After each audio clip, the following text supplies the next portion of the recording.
Hello everyone, welcome to the study concept. Madhya Pradesh GK की series में आपका फिर से स्वागत है। और ये इसका तीसरा वीडियो है जिसमें कि मैं इंपॉर्टेंट अगले 10 क्वेश्चंस लेके आया हूँ, जो कि उन सभी एग्जाम्स के लिए एमपीपीएससी, मध्य प्रदेश व्यापम से रिलेटेड जो एग्जाम होते हैं, मध्य प्रदेश पटवारी, मध्य प्रदेश एसआई और मध्य प्रदेश कांस्टेबल और लोक सेवा आयोग का जो एमपीपीएससी होता है, उन सभी के लिए मध्य प्रदेश जीके बहुत ही ज़्यादा इंपॉर्टेंट है। उसमें क्वेश्चन अवश्य बनते हैं, तो वो सभी विद्यार्थी जो कि इन सभी एग्जाम्स की तैयारी कर रहे हैं, वीडियो को अंत तक देखें और लगातार मेरी इस सीरीज से जुड़े रहें।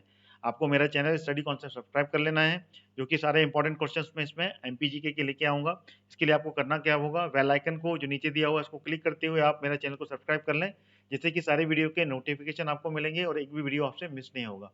तो चलिए शुरू करता हूँ मध्य प्रदेश जीके का ये तीसरा वीडियो, जिसमें कि इंपॉर्टेंट अगले 10 क्वेश्चंस मैंने कवर किए हैं।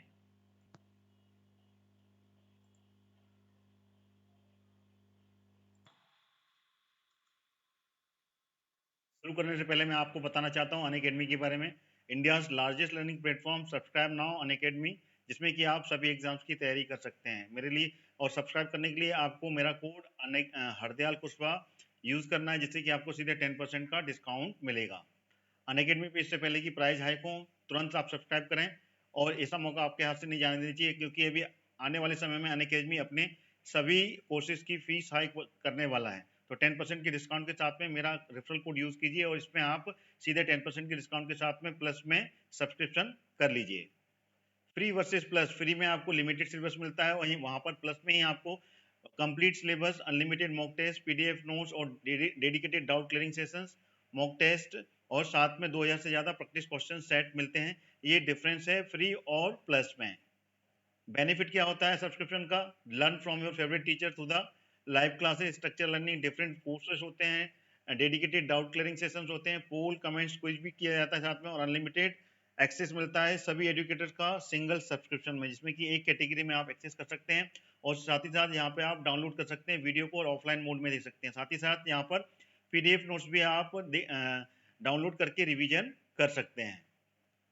अनअकैडमी पे अभी हाल ही में 18 अगस्त को 8 मंथ का फाउंडेशन कोर्स स्टार्ट हुआ है, जिसमें कि एमपीपीएससी प्रीलिम्स और मेंस की दोनों तैयारी करवाई जा रही है। तो तुरंत ज्वाइन करें आप प्लस कोर्सेज को, जिसमें कि एमपी के टॉप एजुकेटर्स आपको पूरी कंप्लीट तैयारी करवाएंगे। डेडिकेटेड डाउट क्लियरिंग सेशन होगा, पीडीएफ नोट्स मिलेंगे। From this link you can join it and don't forget to use my referral code. मेरा रेफरल कोड जो कि सामने आपको दिख रहा है, हरदयाल कुशवाहा, इसको यूज करेंगे आप, सीधे 10% का डिस्काउंट आपको प्लस के सब्सक्रिप्शन में मिलने वाला है। अगला जो कोर्स है वो है MPPSC state engineering examination section A का, और साथ ही साथ assistant district prosecution officer exam crash course start हुआ है, जो कि 16 अगस्त से स्टार्ट कर दिया गया है। तो इसको भी आप ज्वाइन कीजिए, जिसमें कि आप वो सभी एग्जाम्स की तैयारी कर पाएंगे, जो कि अभी अभी हाल ही में इसका नोटिफिकेशन आया और दिसंबर में इसके पेपर होने वाले हैं। तो तुरंत ज्वाइन करें इस कोर्स को, जिसमें कि सारे डाउट क्लियरिंग, पीडीएफ नोट्स और वो सारी थ्योरी क्लासेस कंप्लीट होंगी, जिसमें कि आप इस एग्जाम की पूरी तैयारी कर पाएंगे। मेरा कोड इस्तेमाल कीजिए और 10% का डिस्काउंट इसमें भी आपको मिलेगा सीधा का सीधा। मेरा कोड है हरदयाल कुशवाहा। जो बैच जुलाई में स्टार्ट हुए हैं उनका भी एक्सेस आपको मिलेगा, साथ में जो बैच आपके अगस्त में स्टार्ट हुए हैं उनका भी एक्सेस मिलेगा, और जो होने वाले हैं उन सभी का एक्सेस आपको सिंगल कैटेगरी के कोर्स में एक्सेस मिलेगा। अनअकैडमी पर how to get the subscription, आपको पर्टिकुलर कोर्स का सब्सक्रिप्शन चूज करना है, 1 महीने, 3 महीने, 6 महीने, 12 महीने और 24 महीने का। देन उसके बाद में मेरा कोड अप्लाई कीजिए हरदयाल कुशवाहा, 10% का डिस्काउंट मिलेगा। देन उसके बाद में आप इसमें प्लस में सब्सक्रिप्शन आपको सीधे डायरेक्ट मिल जाएगा। अनअकैडमी में नया फीचर लाइव क्विज, जिसमें कि आप लाइव क्विज में पार्टिसिपेट करके अपने एग्जाम्स की प्रिपरेशन की एक्यूरेसी चेक कर सकते हैं। अगला प्रैक्टिस क्वेश्चन सेट, जिसमें कि आप प्रैक्टिस कर सकते हैं अपने सभी पेपर्स की। साथ ही साथ टेस्ट सीरीज का नया फीचर, जिसमें कि आप टेस्ट सीरीज भी लगा सकते हैं। अनअकैडमी पर वर्चस्व नाम की मैगजीन, जिसमें कि आप करंट अफेयर्स की पूरी तैयारी कर सकते हैं, और ये फीचर प्लस के सब्सक्रिप्शन के लिए अवेलेबल है, जिसमें कि आप प्लस में ही करंट अफेयर्स की वर्चस्व पत्रिका अवेलेबल रहेगी। तो इसके लिए आपको प्लस का यूजर्स के प्लस का सब्सक्रिप्शन लीजिए, और इसमें आपको सीधा मेरा कोड हरदयाल कुशवाहा यूज करके 10% का डिस्काउंट आपको सीधा मिलेगा, जिसमें कि आप प्लस के यूजर्स बनकर डायरेक्ट सारे एग्जाम्स की तैयारी कर पाएंगे। अनअकैडमी पे आपको लाइव क्लासेस मिलती हैं, पीडीएफ नोट्स प्रोवाइड किए जाते हैं। लाइव क्लासेस में आपको पोल्स के थ्रू आप आंसर दे सकते हैं, जिसमें कि आप अपनी एक्यूरेसी चेक कर सकते हैं। ABCD करके आपको पोल आएगा, जिसमें कि आप लाइव क्लास में अपने एग्जाम्स के क्रैश कोर्स में पोल्स पर आंसर दे सकते हैं। सारे डाउट क्लियरिंग सेशंस यहाँ पर चलते हैं, जिसमें कि आपके सारे डाउट्स क्लियर होते हैं। साथ ही साथ वीकली और मेगा क्विज भी कंडक्ट होती हैं टाइम टू टाइम। तो जिसमें कि आप अपने सारे एग्जाम्स की तैयारी भरपूर तरीके से कर पाएंगे।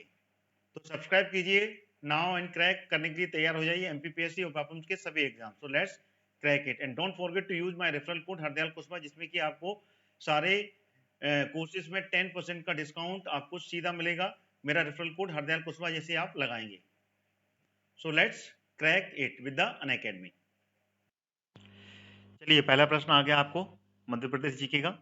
मध्य प्रदेश में राजकीय मछली महासेर मछली की किस प्रजाति से संबंधित है? विकल्प आपके सामने है, चित्रा, बटागुर, टोर या फिर टेक्टोना। कौन सा विकल्प सही होगा? तो इसका जो सही विकल्प है वो है टोर। सी इसका सही उत्तर होगा। ये राजकीय मछली है मध्य प्रदेश की, नाम याद रखिएगा, महासीर मछली। मध्य प्रदेश ने अपनी राजकीय मछली में इसको शामिल किया, यानी कि ये एक विलुप्त प्रजाति की मछली है जिसका नाम है महासीर मछली। और ये किस प्रजाति से है? टोर, जो कि एक विलुप्त प्रजाति, यानी कि जो कि धीमे धीमे करके ये खत्म हो रही है, इसलिए इसको संरक्षण प्रदान किया है मध्य प्रदेश सरकार ने। और इसको किया था 2011 में अपनी राजकीय मछली में शामिल किया गया था। अगर इसकी एग्जैक्ट डेट देखी जाए तो 26 सितंबर 2011 में इसको अपनी मध्य प्रदेश की राजकीय मछली में इसको शामिल किया गया था। तो इसका सही उत्तर क्या हो गया? टोर प्रजाति की है और मध्य प्रदेश की राजकीय मछली है महासेर, याद रखिएगा। अगले क्वेश्चन की ओर चलते हैं। अगला प्रश्न आ गया, प्रश्न नंबर 2। मध्य प्रदेश का राजकीय गान जो है उसके रचनाकार कौन है? ऑप्शन आपके सामने है, बालकवि बैरागी, माखनलाल चतुर्वेदी, महेश श्रीवास्तव या फिर दीपक तिवारी। तो इसका जो सही विकल्प होगा वो सी सही है। श्री महेश श्रीवास्तव ने इसकी रचना की थी और ये मध्य प्रदेश का राजकीय गान है, जिसके बोल हैं, सुख का दाता सबका साथी, शुभ का ये संदेश, माँ की गोद, पिता का आश्रय, मेरा मध्य प्रदेश। ये इसके बोल हैं, जिसके रचयिता कौन है? श्री महेश श्रीवास्तव। और इसको मध्य प्रदेश सरकार ने कब एडॉप्ट किया था? ये किया था 2010 में। 2010 में इसको एडॉप्ट किया था मध्य प्रदेश सरकार ने, याद रखिएगा। क्या नाम है इसका? महेश श्रीवास्तव, जिसने की इसकी रचना की थी, राजकीय गान। ठीक है, चलिए अगले क्वेश्चन की ओर चलते हैं। ये रहा अगला प्रश्न, प्रश्न नंबर 3। मध्य प्रदेश की राजकीय भाषा किस भाषा को घोषित किया गया है? हिंदी, मराठी, उर्दू या संस्कृत? तो इसका जो सही विकल्प है वो ए विकल्प बिल्कुल सही है। मध्य प्रदेश की राजकीय भाषा क्या है? हिंदी इसकी राजकीय भाषा है। अगले प्रश्न की ओर चलते हैं। अगला प्रश्न आ गया, प्रश्न नंबर 4। मध्य प्रदेश की प्राकृतिक सीमा के संदर्भ में कौन सा युग्म सही है? ए चंबल जो कि उत्तर में है, ताप्ती जो कि दक्षिण में है, मैकाल पर्वत जो कि पूर्वी है, या फिर डी उपरोक्त सभी। तो इसका जो सही विकल्प है वो डी विकल्प इसका बिल्कुल सही होगा, यानी कि ऊपर दिए हुए तीनों विकल्प सही हैं। यानी कि चंबल जो कि उत्तर की ओर इसका प्रवाह है, ताप्ती जो कि मध्य प्रदेश की दक्षिण सीमा बनाती है, और मैकाल पर्वत श्रेणी जो कि मध्य प्रदेश की पूर्वी सीमा बनाती है। तो तीनों विकल्प इसके बिल्कुल सही विकल्प होंगे। अगले प्रश्न की ओर चलते हैं। अगला प्रश्न आ गया, प्रश्न नंबर 5। मध्य प्रदेश की सर्वाधिक सीमा किस राज्य को स्पर्श करती है? गुजरात, राजस्थान, महाराष्ट्र या फिर उत्तर प्रदेश? तो इसका सही विकल्प है राजस्थान। राजस्थान से मध्य प्रदेश की सर्वाधिक सीमा स्पर्श करती है और लगभग 1600 किलोमीटर की इसकी लेंथ है, जो कि राजस्थान को छूती है। और उसके बाद में अगर सेकंड नंबर पर जो आता है वो आता है उत्तर प्रदेश, जो कि 1595 किलोमीटर सीमा छूती है। तो इसका पहला विकल्प जो है, सबसे अधिक सीमा छूने वाला जो राज्य है मध्य प्रदेश का, वो है राजस्थान। ठीक है, तो बी विकल्प इसका सही उत्तर होगा। अगले क्वेश्चन की ओर चलते हैं। अगला प्रश्न आ गया, प्रश्न नंबर 6। मध्य प्रदेश के सर्वाधिक जिले किस राज्य की सीमा को स्पर्श करते हैं? महाराष्ट्र, छत्तीसगढ़, गुजरात या फिर उत्तर प्रदेश? तो इसका जो सही विकल्प है वो है उत्तर प्रदेश, जिससे कि मध्य प्रदेश के सर्वाधिक जिले स्पर्श करते हैं। अगर इसमें जिलों की संख्या के बारे में बोला जाए तो वो है टोटल 13 जिले। तो इनको अपन एक एक करके यहाँ पे विकल्प में लिखेंगे, जिससे कि आपको याद रहे, भूलना नहीं है। ये जो 13 जिले हैं वो कौन कौन से हैं, मैं एक बार आपके सामने यहाँ पर लिख के बता रहा हूँ। 9, 10, 11, 12 और 13। तो पहला जिला जो है, अगर हम इसको सबसे उत्तर पश्चिम की तरफ से लेके जाएं तो सबसे पहला जिला बनता है मुरैना। ठीक है ना, एक एक करके आप याद कर लीजिएगा। उसके बाद में आता है भिंड। भिंड के बाद में अगला जिला जो आता है वो आता है दतिया आता है। दतिया के बाद में फिर आता है शिवपुरी। ठीक है ना, शिवपुरी के बाद में अगला जिला जो आता है वो आता है अशोकनगर। ठीक है, अशोकनगर के बाद में अगला जिला जो आता है वो आता है सागर। ठीक है ना, बिल्कुल आगे बढ़ रहे हैं अपन। सागर के बाद में फिर आता है टीकमगढ़, ठीक है, टीकमगढ़। टीकमगढ़ के बाद में जो नया जिला बना है अभी नवीन, सबसे नया जिला जो कि 52वां जिला है वो है निवाड़ी, जो कि टीकमगढ़ से अलग होकर बना है। तो ये 8वां नंबर हो गया। और निवाड़ी के बाजू से लगा हुआ है छतरपुर। छतरपुर के बाजू से लगा हुआ है अपना जिला कौन सा है, पन्ना, सॉरी पन्ना जिला। पन्ना के बाद में अगला जिला जो आता है वो आता है सतना। सतना के बाद में अगला जिला जो आता है वो आता है रीवा। और रीवा के बाद में आखिरी जिला 13वां जो है सिंगरौली।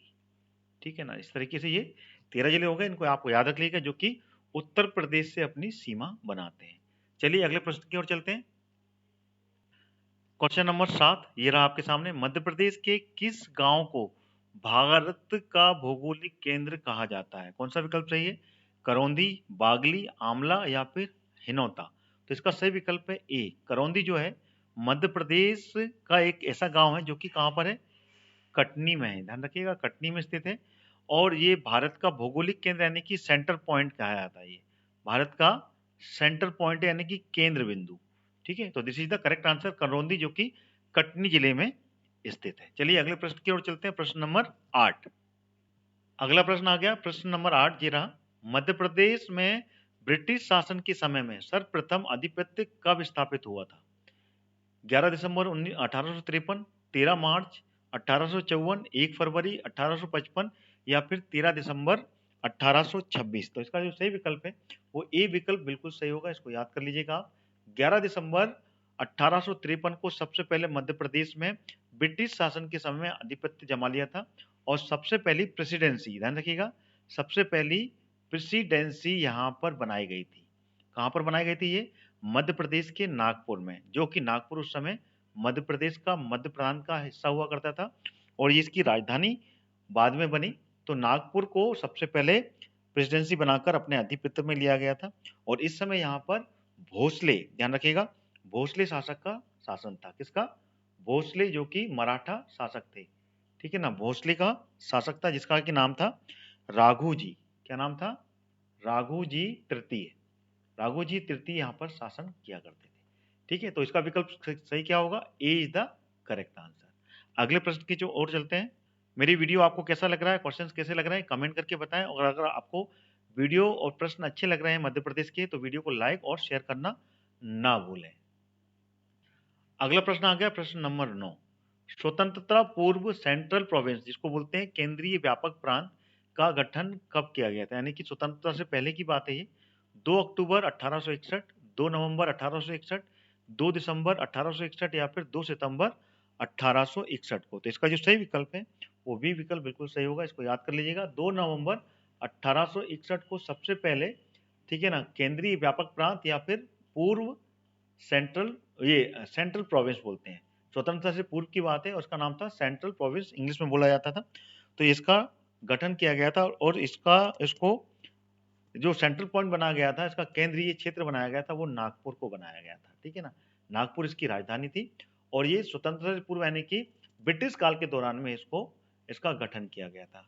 डेट याद रखिएगा, 2 नवंबर 1861 को। अगला प्रश्न चलता है, और इस वीडियो का वो आखिरी प्रश्न होगा, प्रश्न नंबर 10। अगला प्रश्न आ गया, प्रश्न नंबर 10 रहा ये, और इस वीडियो का ये आखिरी प्रश्न है। वर्ष 1947 में स्वतंत्रता प्राप्ति के पश्चात मध्य प्रदेश को कितने भागों में विभक्त किया गया था, यानी कि बांटा गया था? 4 भाग, 3 भाग, 2 भाग या 5 भाग? तो इसका सही विकल्प है 3 भाग में इसको डिवाइड किया गया था। पार्ट ए, पार्ट बी और पार्ट सी करके, इसलिए इस तरीके से 3 भागों में इसको डिवाइड किया गया था। और सबसे आखिरी में पार्ट सी में भोपाल स्टेट, ध्यान रखिएगा, भोपाल स्टेट इसमें आया था, जो आया था 1 जून 1949 को इसको भोपाल को पार्ट सी में, ठीक है ना, शामिल किया गया था। तो इंपॉर्टेंट है ये बहुत ही, इसको याद रखिएगा, पार्ट ए, पार्ट बी और पार्ट सी। तो इस तरीके से 3 भागों में इसको स्वतंत्रता के बाद में मध्य प्रदेश को डिवाइड किया गया था। पार्ट ए जिसमें कि सेंट्रल प्रोविंस एंड बरार, ठीक है ना, CP and Berar, sorry and Berar हुआ था शामिल। और बी में जो था उसमें था अपना मध्य उच्च प्रदेश, जिसमें कि इंदौर, और ग्वालियर 2 रियासत शामिल हुई थी, जिसमें कि 6 महीने इंदौर राजधानी हुआ करती थी और 6 महीने ग्वालियर राजधानी हुआ करती थी। इसके बाद में सी पार्ट में जो था वो पूरा का पूरा जो विंध्य क्षेत्र था, विंध्य क्षेत्र की जो रियासतें थी उन रियासतों के साथ में भोपाल को, ठीक है ना, विंध्य क्षेत्र की रियासत और भोपाल मिलके ये पार्ट सी बने थे, ठीक है। तो ये था 10वां प्रश्न जो कि मैंने आपके सामने एक्सप्लेन किया, और ये पूरे 10 क्वेश्चन मैंने इंपॉर्टेंट आज के शामिल किए। वीडियो कैसा लगा, एक्सप्लेनेशन कैसी लगी? वीडियो अगर आपको अच्छा लगा हो तो वीडियो को लाइक और शेयर करना ना भूलें, और साथ ही साथ में लगातार मध्य प्रदेश के क्वेश्चंस को देखने के लिए आप मेरे चैनल को सब्सक्राइब कर लें और बेल आइकन को जरूर क्लिक करें, जिससे कि आपको नोटिफिकेशन मिलेंगे। तो इसी के साथ मैं अपना वीडियो में यहीं समाप्त करता हूँ। अगला वीडियो लेके फिर हाजिर होऊंगा। जब तक के लिए जय हिंद, जय भारत।